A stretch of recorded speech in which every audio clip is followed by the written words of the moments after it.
जय हिंद मेरे प्यारे विद्यार्थियों, आप सभी का स्वागत है आपके अपने YouTube चैनल पे। आज मैं सिंप्लीफिकेशन का नेक्स्ट टाइप बताने जा रहा हूँ।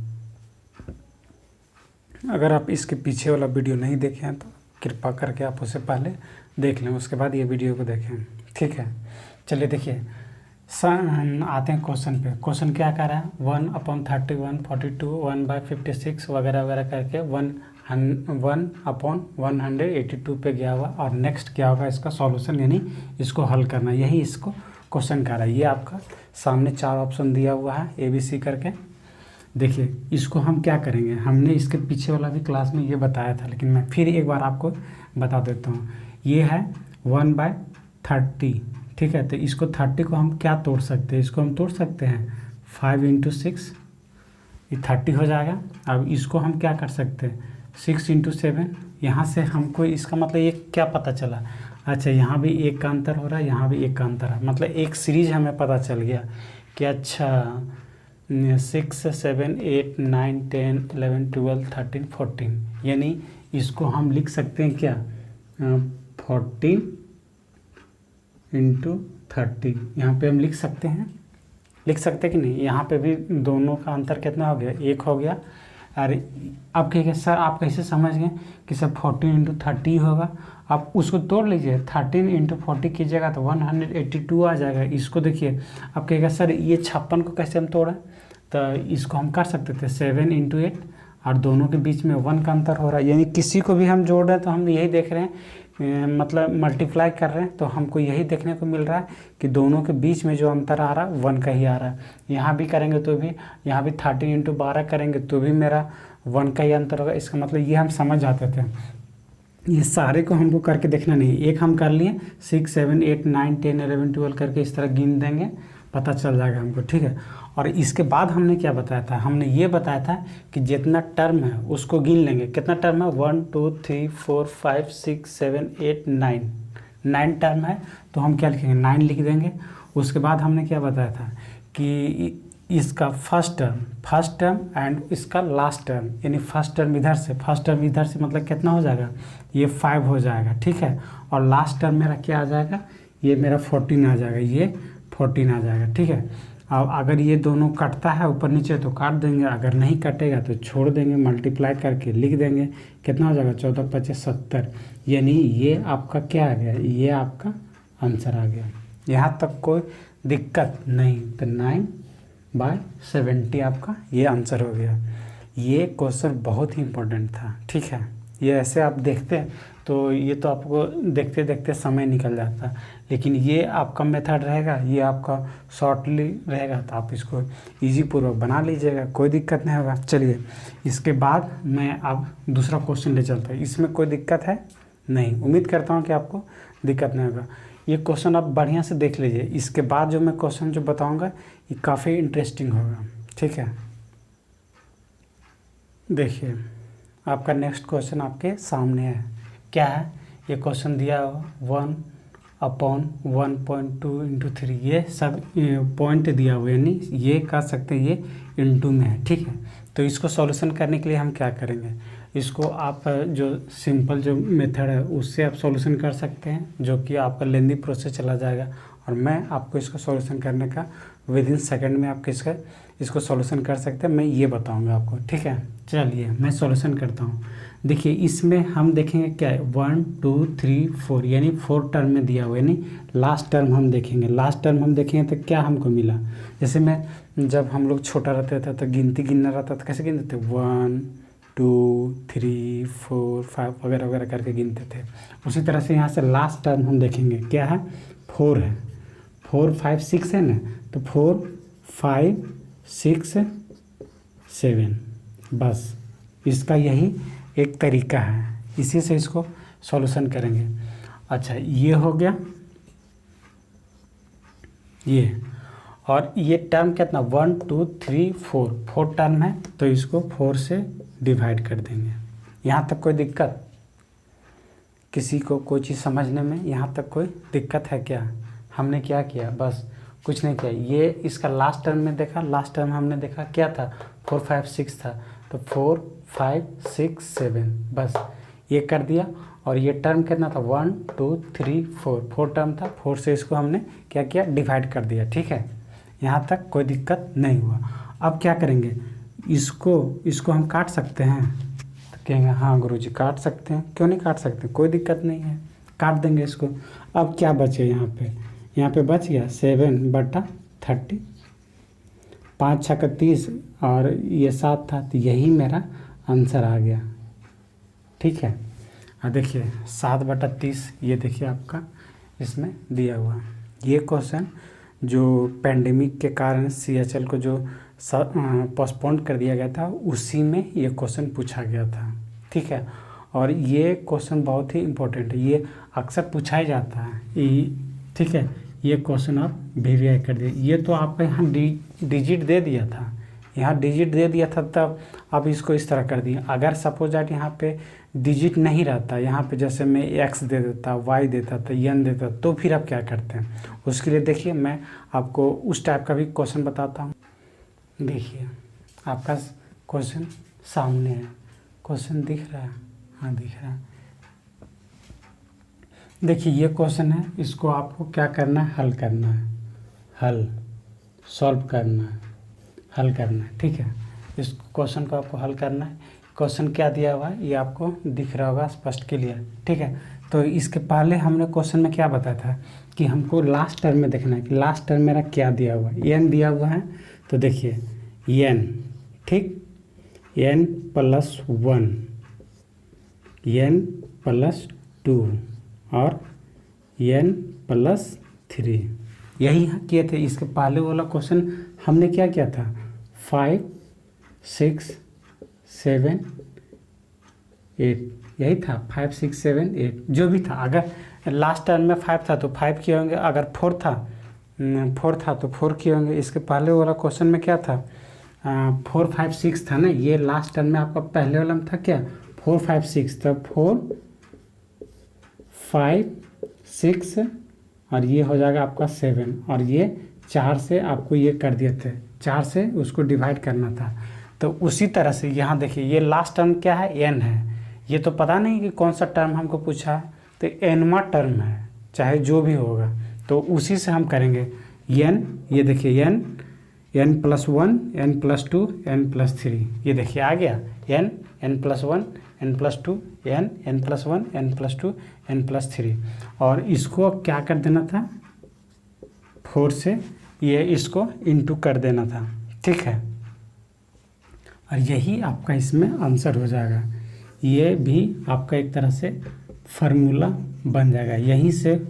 यही टर्म से हमने पिछला क्वेश्चन को निकाला था, सॉल्यूशन यही फार्मूला से वहाँ भी हमने किया था, क्योंकि ये दिया हुआ था, उसी से हमने ये तो पीछे वाला क्वेश्चन जो हमने बताया था उसका ये सॉल्यूशन था। ये आपको क्लियर हो गया, ये आपको समझ में आ गया। ठीक है, अब चलते हैं फ्रैक्शन, अब चलते हैं सिंप्लीफिकेशन का फ्रैक्शन में कि कैसे बड़ा छोटा निकाला जाता है। ये देखिए आप, देखिए आपके सामने क्वेश्चन है क्या, ये भिन्न के रूप में है, भिन्न यानी फ्रैक्शन किसे कहते हैं ये आपको पता होना चाहिए। जो हमारा p/q के फैक्टर में हो इसको हम फ्रैक्शन कहते हैं, इसी को हम भिन्न में कहते हैं। यानी आपका सारा जो क्वेश्चन जो दिया हुआ है ABCD करके, ये सारे फ्रैक्शन में दिया हुआ, आपका भिन्न में दिया हुआ, और इसको कह रहा क्या, बढ़ते क्रम में लिखना, मतलब असेंडिंग ऑर्डर। असेंडिंग ऑर्डर वो होता है पहले 5 6 7 8 9 10, यानी नीचे से ऊपर की ओर चढ़ना। ठीक है, उसी को कहते हैं बढ़ते क्रम में, यानी पहले छोटा हो जाएगा, 5 हो जाएगा, 6 7 8 9 10, इस तरह करके वो बढ़ते चला जाएगा। ठीक है, वही चीज़ इसमें आपको बताना था। तो इसको आप क्या कीजिएगा, ये 147/50 181/184 इस तरह करके आपका दिया हुआ है। तो क्या पॉसिबल है इसको इससे भाग देंगे, इसको भाग देंगे, इसको भाग देंगे, तब हम इसको बढ़ते क्रम या घटते क्रम में हम लिख सकते हैं। लेकिन उतना समय तो है नहीं, इसको बनाने का बहुत सारा विधि है। ठीक है, लेकिन मैं आपको वो विधि बताऊंगा जो कि आप कम समय में सॉल्व कर लें। ठीक है, देखिए हम यहाँ देखेंगे ये जो फ्रैक्शन जो दिया हुआ है इसमें क्या है, हम यहाँ देखेंगे ये दोनों के बीच में कितना का अंतर है, तो यहाँ पे 3 का अंतर है। ठीक, देखिए यहाँ भी आपका कितना का अंतर है, 3 का अंतर दिख रहा है। यहाँ भी हम देखें ये 193 196 से यहाँ भी 3 का अंतर है, और यहाँ भी आपका कितना का अंतर है, यहाँ भी देखिए 3 का ही अंतर है। मतलब सारे जगह 3 का अंतर है, ठीक है। नीचे क्या दिया हुआ मायने ये नहीं रखता कि यहाँ 196 दिया हुआ है, 184 दिया हुआ है, 150 दिया है, 144 दिया है, ये मायने नहीं रखता। मायने ये रखता है कि दोनों के बीच में अंतर कितना है, ये देखना हमको, ठीक है। अगर अंतर समान है, यानी इसमें भी आपने क्या देखा, 3 का अंतर था, इसमें भी 3 का अंतर था, इसमें भी 3 का अंतर था, इसमें भी 3 का अंतर, यानी आपके सारे में 3 का ही अंतर है, ठीक है, कोई दिक्कत नहीं है। चलिए, अगर सारे में 3 का ही अंतर है, कॉमन अंतर आ रहा है, ठीक है, कॉमन अंतर आ, मैं यहाँ तो अभी कॉमन अंतर बता रहा हूँ, और इसके आगे ये भी बताऊँगा जब कॉमन अंतर नहीं हो तो क्या करेंगे। पहले ये आप समझ लिया बढ़िया से, उसमें आपको क्लियर हो जाएगा, ठीक है। देखिए, सारे में 3 का अंतर था, तो जो बड़ा होगा, जो सारे में 3 का कॉमन अंतर हो गया, ठीक है, उसके बाद जो ऊपर वाला अंश जो बड़ा होगा वो सबसे बड़ा होगा, जो अंश बड़ा होगा वो बड़ा होगा, जो अंश छोटा होगा वो छोटा होगा। कहने का मतलब कि जो ऊपर वाला देखना, आपको ऊपर वाला हमेशा देखना, नीचे वाला से कोई मतलब नहीं है आपको। नीचे वाला कुछ कीजिए न कीजिए, उसको कुछ करना ही नहीं है, आपको हमेशा ऊपर देखना। ऊपर क्या, ये अगर बड़ा है अंश तो सबसे बड़ा वही हो जाएगा, अगर उससे कोई छोटा है तो वो छोटा हो जाएगा। जैसे इसमें देखिए क्या होगा, सारे में तो कॉमन अंतर हो गया। अब देखिए यहाँ 147 है, 181 है, 193 है, 141, यानी इसमें सबसे बड़ा कौन हो गया, यानी 193 इसमें सबसे बड़ा हो गया, ठीक है। इसके बाद मेरा कौन होगा, फिर 182 हो जाएगा, उसके बाद क्या होगा 147 हो जाएगा, और 141 हो जाएगा मेरा लास्ट में। इसका मतलब हमने क्या समझा, हमने ये समझा कि जिसका अंश यानी ऊपर वाला जो बड़ा है वो बड़ा होगा, और जो छोटा है वो छोटा होगा। नीचे हर से हमको कोई मतलब नहीं है इसमें, ठीक है। तो अब इसमें हमको क्या कहा कि हमको बढ़ते क्रम में लिखना है, ठीक है। बढ़ते क्रम में लिखना है, इसका मतलब क्या होगा, पहले हमको छोटा लिखना होगा, उसके बाद उससे बड़ा, उसके बाद उससे बड़ा, उसके बाद उससे बड़ा, उसके बाद जो आएगा सबसे बड़ा हो जाएगा, ठीक है। तो इसमें देखिए सबसे छोटा, इसको जब बढ़ते क्रम लिखेंगे तो सबसे पहले क्या होगा, जैसे बढ़ते क्रम जब भी लिखना होगा, बढ़ते क्रम में जब हमको लिखना होगा तो हम किस तरह लिखेंगे। एज फॉर एग्जांपल में जैसे देखिए पहले 5 हो जाएगा, 6 होगा, 7 होगा, 8 होगा, ये मेरा बढ़ते क्रम में हो गया, ठीक है, असेंडिंग ऑर्डर में, ठीक है। तो इस कंडीशन में जब हमको लिखना होगा तो जो पहले सबसे छोटा होगा उसको हम सबसे पहले लिखेंगे। तो इसमें सबसे पहले सबसे छोटा कौन आ रहा है, सबसे छोटा 143, यानी सबसे पहले मेरा 141/144 आ गया, यानी सब पहले डी आएगा। उसके बाद फिर मेरा क्या आ जाएगा, फिर आ जाएगा मेरा ए आ जाएगा, 147/150। उसके बाद क्या आएगा, बी आ जाएगा, यानी क्या आएगा 181/184 हो जाएगा। उसके बाद मेरा सी हो जाएगा, सी क्या है 193/196। ये समझ में आया कि नहीं। इसी को बढ़ते क्रम में हमको सजाना था। तो ये ऑप्शन में आप देख लीजिए किस में दिया हुआ है, D, A, B, C, यानी आपका ये ऑप्शन हो जाएगा कौन, ये वाला हो जाएगा। ये आपको बुझा कि नहीं बुझा, ये समझ में आया या नहीं समझ में आया, ये बताइए। मैं आपको फिर से बताने की कोशिश करता हूँ, ठीक है, अगर कहीं डाउट है तो। इसमें हमने क्या किया, हमने पहले ये देख लिया कि ये दोनों अंश और हर के बीच में कॉमन अंतर आ रहा है कि नहीं आ रहा है। इसमें भी 3 का आ रहा है, इसमें भी 3 का आ रहा था, इसमें भी 3 का, इसमें भी 3 का, अंश हर में तीनों चारों ऑप्शन में मेरा कॉमन आ रहा था। इसका मतलब ये हो गया कि जो अंश में जो बड़ा होगा वो सबसे बड़ा हो जाएगा, और अंश जिसका सबसे छोटा होगा वो सबसे छोटा हो जाएगा। इसको अगर बढ़ते क्रम में लिखना होगा तो पहले छोटा को लिखेंगे, उसके बाद उससे बड़ा, उसके बाद उससे बड़ा लिखेंगे, ठीक है। यहाँ तक आपको समझ में आ गया होगा, ठीक है, कोई दिक्कत नहीं होना चाहिए। अगर आपको अच्छा लगा हो तो लाइक तो बनता है, और चैनल पे अगर पहली बार आए हैं तो सब्सक्राइब करना ना भूलें, ठीक है। चलिए देखते हैं नेक्स्ट क्वेश्चन। इसी देखिए एक क्वेश्चन फिर आपके सामने है, क्या है कि इसको क्या कर रहा है, बढ़ते क्रम में लिखना है, ठीक है। ये आपका दे दिया है, ये आपका 4 गो ऑप्शन दे दिया, इसी में आपको देखना कि कौन आपका होगा। इसमें क्या कहा, बढ़ते क्रम में तो हम देखेंगे पहले अंश और हर के बीच में अंतर कितना का आ रहा है। ठीक है, यहाँ पे हमने देखा तो यहाँ पता चला हमको 2 का अंतर आ रहा है। 2 दिख रहा है क्या?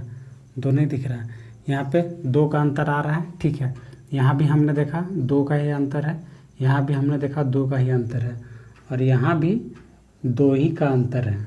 ठीक है, यानी सारे जगह मेरा 2 ही का अंतर है, कोई दिक्कत नहीं है। ठीक है, अब इसको हमको बढ़ते क्रम में लिखना है। किस क्रम में लिखना है? बढ़ते क्रम में, बढ़ते क्रम में लिखना है। ठीक है, बढ़ते क्रम में लिखना है तो पहले हम क्या लिखेंगे? पहले हम छोटका लिखेंगे, जो सबसे छोटा होगा वह लिखेंगे। देखो तो सबसे छोटका कौन होगा इसमें?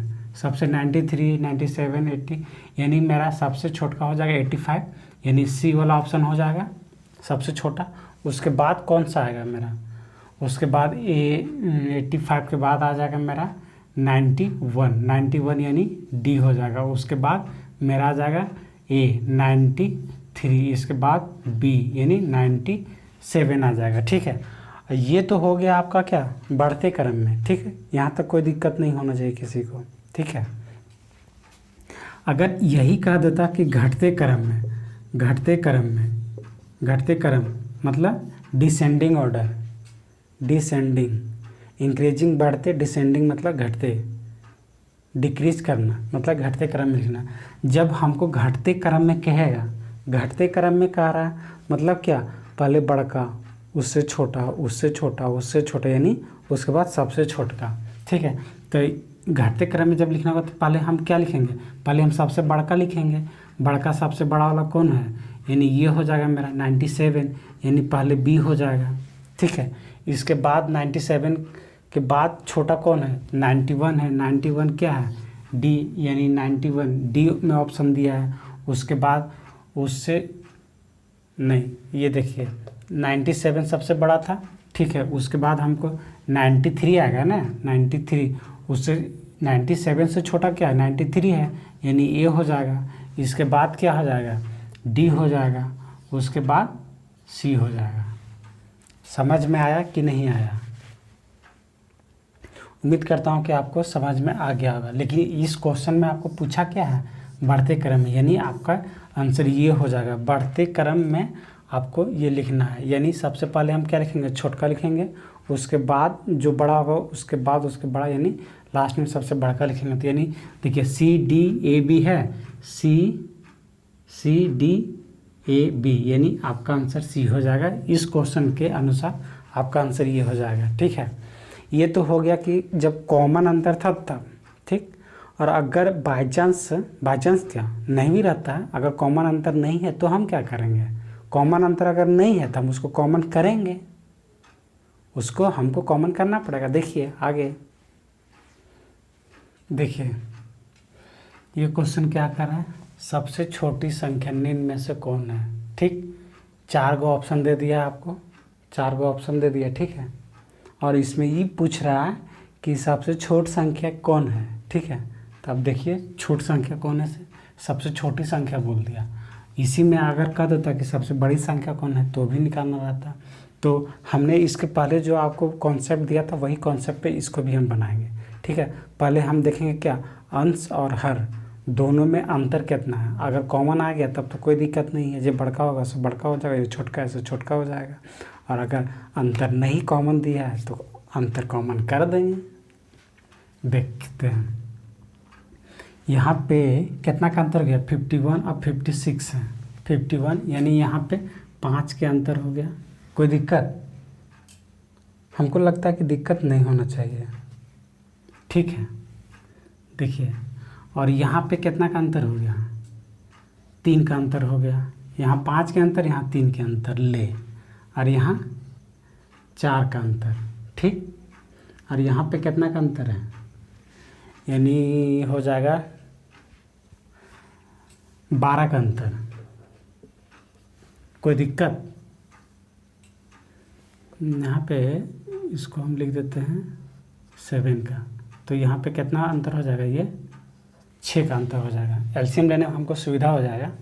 ठीक है, एलसीएम लेने में हमको सुविधा हो जाएगा। बस यहाँ पे कितना का अंतर? 6 का अंतर, यहाँ 3 का अंतर, यहाँ 4 का अंतर, यहाँ 12 का अंतर, यानी कॉमन अंतर नहीं है। अगर कॉमन अंतर रहता तब तो कोई दिक्कत नहीं था, लेकिन यहाँ तो ये दिमाग लड़ा दिया। ये सीजीएल का क्वेश्चन है, सीजीएल अपना दिमाग लड़ा दिया। अब सीजीएल जब अपना दिमाग लड़ा दिया तो आप अपना दिमाग लड़ा दीजिए। क्या करेंगे, इसको हम ऐसा कर सकते हैं कि इसमें से हम इसका ये 6 का, 3 का, 4 का और 12 का अगर एलसीएम लेंगे तो कितना आ जाएगा, 12 आ जाएगा। ठीक है, तो इसको हम इंटू 1 कर देंगे, कोई दिक्कत, तो ये 12 हो गया। ठीक है, जब हम इसको 1 से मल्टीप्लाई किए तो इसको भी तो हमको 1 से मल्टीप्लाई करना पड़ेगा। तो ये क्या हो जाएगा, मेरा 89 हो जाएगा। कोई दिक्कत, कहेगा नहीं मास्टर कोई दिक्कत नहीं। अब यहाँ पे हमको कितना का मल्टीप्लाई करना पड़ेगा, इसमें हम 3 से मल्टीप्लाई कर देंगे तो ये 12 हो जाएगा। तो इसमें भी तो हमको 3 से मल्टीप्लाई करना पड़ेगा, तो ये हम हो जाएगा 3 और 3 तिया 9, यानी ये क्या आ गया 93। कि आए मास्टर ही बताओ कि तुम खाली ऊपरे गुना काहे कर रहा है, 1 से तो नीचे हो तो गुना करना था, या इसमें था तो 3 था तो खाली इसी में गुना किया, इसमें गुना क्यों नहीं किया। तो हम ये कहेंगे कि देखिए विद्यार्थीगण, हम नीचे में गुना इसलिए नहीं किए क्योंकि नीचे से हमको कोई मतलब ही नहीं है। हमको तो अगर ऊपर से मतलब है ना, अंश से मतलब, हर से हमको कोई मतलब ही नहीं है। क्योंकि इसके पहले जब हम बता रहे थे हमने क्या कहा था कि नीचे जो हर कुछ भी रहे उससे हमको दिक्कत नहीं है, हमको ये अंश देखना है। अंश हम बराबर हो जाएगा तो ये भी हो जाएगा। हम ये भी आगे बता देंगे आपको कि आखिर नीचे वाला का हम काम क्यों नहीं कर रहे हैं, नीचे में हम मल्टीप्लाई क्यों नहीं कर रहे हैं। ठीक है, नीचे मल्टीप्लाई करने से कोई फ़ायदा ही नहीं हो रहा, इसीलिए। अब ये देखिए यहाँ पे हमको 4 से मल्टीप्लाई करना पड़ेगा, तो 4 से करेंगे तो कितना हो जाएगा, 4 तिया 12 के 2, हाथ में 1 है, 4 दूना 8 और 1 9, यानी ये 92 आ गया। और यहाँ पे हम 2 का मल्टीप्लाई करेंगे तभी नहीं 12 हो जाएगा, 6 दूना 12, तो 2 करेंगे तो ये 2 हो जाएगा, 5 दूना 10, यानी कितना हो गया, 2 कम 2 5 दूना 10। ठीक है, 102 हो गया। यानी ए का वैल्यू कितना आ गया मेरा, 102 आ गया। बी का 92 और सी का 93 और डी का 89 है। अब इसी में हमको कह रहा है क्या कि सबसे छोटा पूछा कि बड़ा पूछा, हाँ सबसे छोटी संख्या, सबसे छोटी संख्या कौन होगा।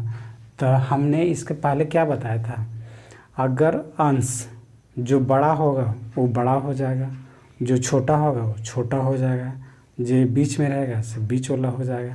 तो इसमें सबसे छोटा पूछा, अक्सर इसमें हमेशा छोटा या बड़ा ही पूछता है, बीच वाला कुछ नहीं पूछता है।